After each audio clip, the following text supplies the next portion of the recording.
బాస్టార్తో మాట మంతి కార్యక్రమానికి స్వాగతం. నేను మీ మాస్టర్ దుర్గా ప్రసాద్. ఈరోజు మనతో పాటు ప్రముఖ సోషల్ యాక్టివిస్ట్ మనోజ నామాల గారు ఉన్నారు. నమస్కారం మేడం. నమస్కారం దుర్గా ప్రసాద్ గారు. మేడం, చాలా బాధాకరమైన విషయం. ఈ కోల్కతా డాక్టర్ అంటే వాళ్ళ సుప్రీంకోర్టు కొత్తగా ఆర్డర్ ఇచ్చాము. చాలా 20 సంవత్సరాల నుంచి మేము ఎన్నో కేసులు దర్యాప్తు చేసాము, మా దృష్టికి వచ్చినాయి, కానీ చాలా విచిత్రమైన కేసు అని చెప్పిందండి. దీన్ని బట్టి మీకు ఏమో అర్థమైంది? మీకు ఇప్పుడు ఈ స్టూడెంట్ ఎవరైతే ఉన్నారో మౌమిత దేబ్నాథ్ అమ్మాయి 29 సంవత్సరాల అమ్మాయి, 29, 31 అనుకుంటా, 31 years అమ్మాయి. ఎంతో నమ్మకంతో 36 గంటలు పనిచేసిన తర్వాత అమ్మాయి రిలాక్స్ అవ్వడానికి తన సెమినార్ హాల్లో, అంటే ఇది నా కాలేజీ, ఇది నేనుండేటువంటి కాలేజీ, ఇది నా సెమినార్ హాలు, నాకు ఇక్కడ ఏం ప్రాబ్లం లేదని వెళ్ళి ఆ అమ్మాయి అక్కడ రెస్ట్ తీసుకున్న టైంలో అసలు ఏం జరిగింది అనేది ఇంతవరకు క్లారిటీ లేదు సార్.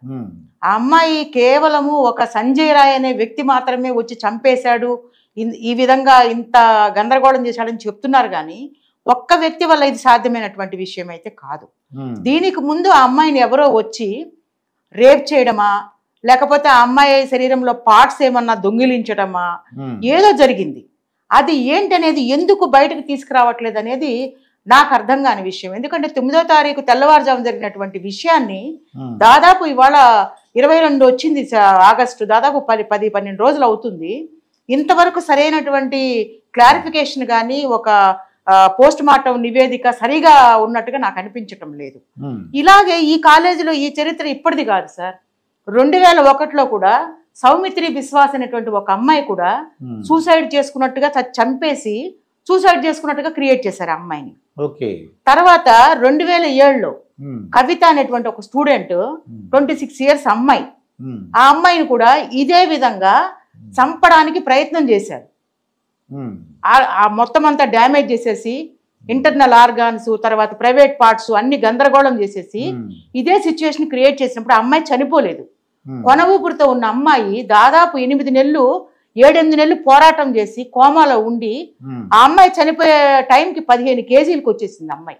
అంటే ఏ విధంగా అమ్మాయి డ్యామేజ్ అయిపోయింది, ఏ విధంగా అమ్మాయిని హత్య చేయాలని ట్రై చేస్తే అంత స్థితికి వచ్చి ఆ అమ్మాయి తర్వాత 2008లో చనిపోయింది. అంటే ఈ కాలేజీలో ఈ కేజీఆర్ హాస్పిటల్లో ఇవేమి కొత్త కాదు, ఫస్ట్ టైం కాదు. కాకపోతే ఆ రోజుల్లో మీడియా లేకపోవడం వల్ల ఆ విషయాలను వెలుగులోకి రాలేదు. ఇప్పుడు ఈ కేసు కూడా విచిత్రం అంటున్నారు సార్. అసలు ఇదే మన మమతా బెనర్జీ గారి కుటుంబ సభ్యులకు అవ్వాలని కాదు, అలా వాళ్ళ బంధువుల్లో కానీ వాళ్ళకి తెలిసిన వాళ్ళలో కానీ ఎవరికన్నా ఇలా అయితే ఈ కేసు ఇన్ని రోజులు దర్యాప్తు జరుగుతుందా? వెంటనే అట్లీస్ట్ 48 hours లో ఐడెంటిఫై అవుతుంది. ఈ ఒక్క కేసులోనే FIR బుక్ చేయకుండా పోస్ట్ మార్టం చేసినటువంటి మొదటి కేసు ఇది నాకు తెలిసి. ముందు FIR బుక్ చేశాక పోస్ట్ మార్టం చెయ్యాలి. ఇది ఫస్ట్ కేసు, పోస్ట్ మార్టం చేశాక FIR బుక్ చేయడం. అది నాకు తెలిసి ఇది ఫస్ట్ టైం అనుకుంటున్నాను. ఇంతవరకు నేను ఎక్కడ వినలేదు, మీరు ఎప్పుడు వినుండరు, నేను అసలు వినలేదు. సో ఇక్కడే మనకు తెలుస్తోంది, ఎవరినో కాపాడాలనే ప్రయత్నంలో ఈ విధంగా ఆ కేసును నీరుగార్చేటువంటి ప్రయత్నం చేస్తున్నారు పోలీసులు. సిబిఐ వాళ్ళ మీద నమ్మకం ఉంది, సిబిఐ వాళ్ళకు కూడా ఇన్ని రోజులు ఎందుకు పడుతోంది అనేది నాకు అర్థం కావట్లేదు. వాళ్ళ రంగంలోకి దిగితే వెంటనే ఐడెంటిఫై అవుతుంది సార్. ఇప్పుడు మన ఇంట్లో ఒక చిన్న సంఘటన జరిగింది అనుకోండి సార్, దాని పూర్వపరంలో మనకి ఎన్ని రోజులు పడుతుంది తెలుసుకోవడానికి? అర్థమైపోతుంది కదా. ఇప్పుడు అసలు సీసీ కెమెరాలు ఎందుకు లేవు, ఉన్న సీసీ కెమెరాల్లో ఒక్కడే ఎందుకు పడ్డాడు, మిగిలిన వాళ్ళు ఎలా వచ్చారు అంటే వాళ్ళు బయట నుంచి రాలేదు. అక్కడ వాళ్ళకి తెలుసు సీసీ కెమెరాలో పడకుండా లోపలికి ఎలా వెళ్ళాలి, ఆ అమ్మాయిని ఎలా ఇది చేయాలనేది వాళ్ళకి తెలుసు. కాబట్టి వాళ్ళు లోపల ఉన్న వాళ్ళు కాబట్టి సీసీ కెమెరాలో రాలేదు, బయట నుంచి వచ్చాడు కాబట్టి వీడు ఒక్కడు మాత్రం సీసీ కెమెరాలో దొరికాడు. వీడు కూడా నన్ను చంపేయండి, నన్ను ఉరిదీయండి, ఏమైనా చేసుకోండి అంత ధైర్యంగా మాట్లాడుతున్నాడంటే వాడిని ఎవరో ఇన్ఫ్లుయెన్స్ చేసి అక్యూజ్డ్ అనమాట. వాడు ఒప్పేసుకోమనో లేకపోతే నీకేమైనా ఇస్తామని వాడికి చెప్పారో పూర్తిగా వాడి మీద మొత్తం తోసేసి వాడికి ఏదో ఆశ చూపించి వాడిని ఏదో మెయిన్ స్కల్ప్రిట్ లాగా నిలబెడుతున్నారు. కానీ మెయిన్ స్కల్ప్రిట్ వాడు కాదు, ఇన్ని పనులు వాడు చేయలేడు. కళ్ళలో నుంచి రక్తం వస్తుంది అంటున్నారు, కళ్ళలో నుంచి నిజంగా రక్తం వస్తుందా, లేకపోతే కళ్ళు ఏమైనా తీసేశారా, ఇంకేమైనా ఆర్గాన్స్ తప్పించేశారా? ఆ కాలేజీల్లో ఇలాంటివన్నీ కొత్త కాదు సార్. డ్రగ్స్ కూడా ఎవడైనా అలాంటి పని చేయాలంటే మామూలు మనుషులు చేయలేరు. మామూలు మనుషులు అంత నేను విన్నంత వరకు మామూలు మనుషులు చేయలేరు. మామూలు మనుషులు అంత దుర్మార్గంగా ఒక అమ్మాయిని తనతో చదువుకునే అమ్మాయిని అలా చెయ్యాలనే ధైర్యం రావాలంటే వాళ్ళు డ్రగ్స్ అన్నా తీసుకొని ఉండాలి, మందన్నా తీసుకొని ఉండాలి. ఎవరో వాళ్ళని ప్రోత్సహించిన వాడు ఎవడో మెయిన్ కల్ప్రిట్ ఎవడైతే ఉన్నాడో వాడిని పట్టుకోవాలి. మరి ఎందుకు సిబిఐ మీద మనం ఎంతో నమ్మకం పెట్టుకున్నాం కదా, వాళ్ళన్నా ఈ కేసుని తొందరగా తెమిలుస్తారని నేను ఆశపడుతున్నాను. ఎందుకంటే సుప్రీంకోర్టు కూడా ఈ విషయంలో చాలా సీరియస్ గా ఉంది. నెంబర్ 1, అసలు ఎఫ్ఐఆర్ బుక్ చేయకుండా పోస్ట్ మార్టం ఎందుకు చేశారు? నెంబర్ 2, వాళ్ళ తల్లిదండ్రులు వచ్చినప్పుడు ఎందుకు వాళ్ళని లోపలికి 3 hours పాటు వాళ్ళని వెయిట్ చేయించారు? ఇవన్నీ ఉన్నాయి సార్. సో ఈ కేసులో ఎక్కడో ఏదో జాప్యం జరుగుతోంది. ఎవరో పొలిటికల్ కి సంబంధించిన వాళ్ళు ఇందులో ఇన్వాల్వ్ అయి ఉన్నారు కాబట్టి ఈ కేసును నీరుగార్చాలని ప్రయత్నాలు చేస్తున్నారు. సో ఇది కాకుండా సిబిఐ వాళ్ళ మీద నాకు హోప్ ఉంది. వాళ్ళన్నా ఆ అమ్మాయికి న్యాయం చేయాలని, ఆ కుటుంబానికి న్యాయం చేయాలని, ఆ అమ్మాయి విషయం వాళ్ళు సీరియస్ గా టేకప్ చేసి ఇంతమంది ఆడవాళ్ళం బాధపడుతున్నాం సార్. ఆ అమ్మాయిని తలుచుకుంటే నవంబర్లో ఏదో మ్యారేజ్ కూడా చేసుకోవాలనుకుందంట. సో కొంత అమ్మాయి కనుక 1 సంవత్సరం కంప్లీట్ చేసి ఉంటే ఆ పాప మంచి స్థాయికి వెళ్ళి ఉండేది. ఒక మంచి అమ్మాయి డైరీలో కూడా రాసుకొని ఉంది, నాకు ఇంకొక సంవత్సరంలో నాకు ఇది అయిపోతుంది, ఈ కోర్స్ అయిపోతే నేను ప్రాక్టీస్ పెట్టుకుంటాను, అది ఇది అని అమ్మాయి డైరీలో రాసుకొని ఉంది.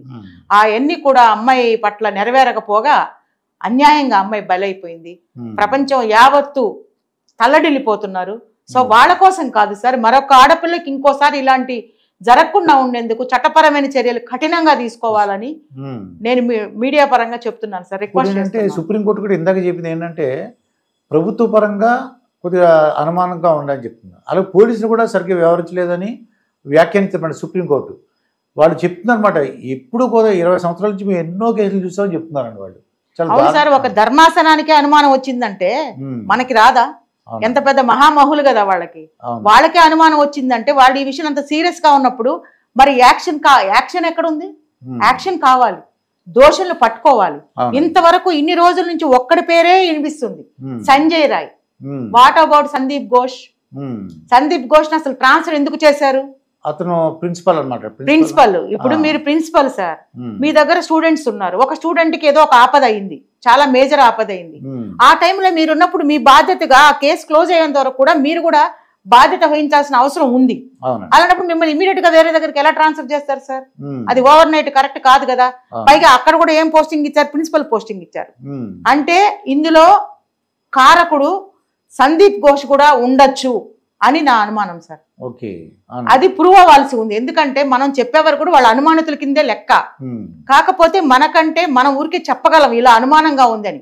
సిబిఐ వాళ్ళు మాత్రం దర్యాప్తు చేస్తే ఇమ్మీడియట్ గా ఈ Sandeep Ghosh mobile call data, Sanjay Roy call data, అక్కడ ఉన్నటువంటి మిగిలిన స్టూడెంట్స్ ఎవరైతే ఆ రోజు నైట్ అక్కడ ఉన్నారో వాళ్ళ కాల్ డేటా తీస్తే ఎవరెవరితో ఏం మాట్లాడారు మొత్తం వచ్చేస్తుంది.